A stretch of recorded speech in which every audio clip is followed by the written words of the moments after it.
ఇప్పుడు మనం హిందూ ధర్మంలో శివపార్వతుల యొక్క ప్రత్యేకతల గురించి తెలుసుకుందాం. హిందూ ధర్మంలో శివపార్వతుల అనుబంధం కేవలం భార్యాభర్తల బంధం కాదు. ఇది విశ్వాన్ని నడిపే శక్తి, సృష్టికి మూలం. పురాణాల్లో శివుడు పార్వతికి స్పష్టంగా ఏ వాగ్దానాలు చేయకపోయినా వారి కథలలో వారి మధ్య ఉన్న ప్రేమలో కొన్ని అంతర్గత వాగ్దానాలు స్పష్టంగా కనిపిస్తున్నాయి. అవే ఈ విశ్వాన్ని సమతుల్యంగా ఉంచుతున్నాయి. అందులో మొదటిది సీతాదేవి ఆత్మార్పణం తర్వాత శివుడు లోకానికి దూరమై తపస్సులో లీనమైనప్పుడు పార్వతి తీవ్ర తపస్సు చేసి శివుని తిరిగి పొందింది. ఇది వారి మధ్య ఉన్న అచంచలమైన ప్రేమ, నిత్యం కలిసి ఉండాలనే వారి అంతర్గత వాగ్దానాన్ని తెలియజేస్తుంది. శివుడు శక్తి విడివిడిగా ఉండలేరు, వారి ఐక్యమత్యమే సృష్టికి ఆధారం. రెండవది సంపూర్ణ సహజీవనం, అర్ధనారీశ్వరి రూపం, శివపార్వతుల అద్భుతమైన ఐక్యతకు ప్రతీక.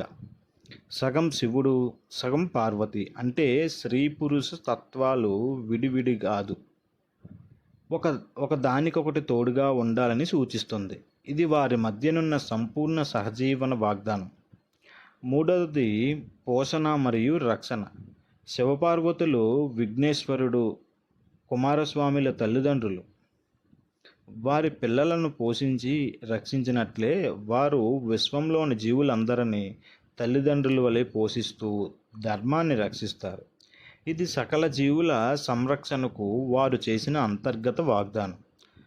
నాలుగవది విశ్వ సమతుల్యం. విశ్వం సక్రమంగా నడవడానికి శివపార్వతుల అనుబంధం అత్యవసరం. తారకాసురుడిని సహకరించడానికి కుమారస్వామి జననం లాంటివి. వారు ధర్మాన్ని నిలబెట్టడానికి కలిసి పనిచేస్తారని చూపిస్తాయి. ఇది విశ్వ సమతుల్యాన్ని కాపాడాలనే వారి నిబద్ధత.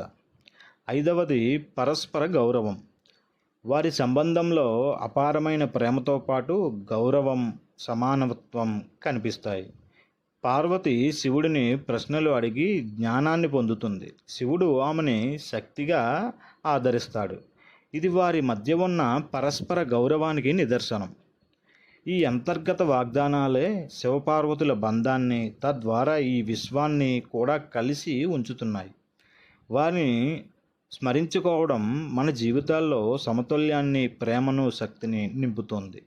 ధన్యవాదములు.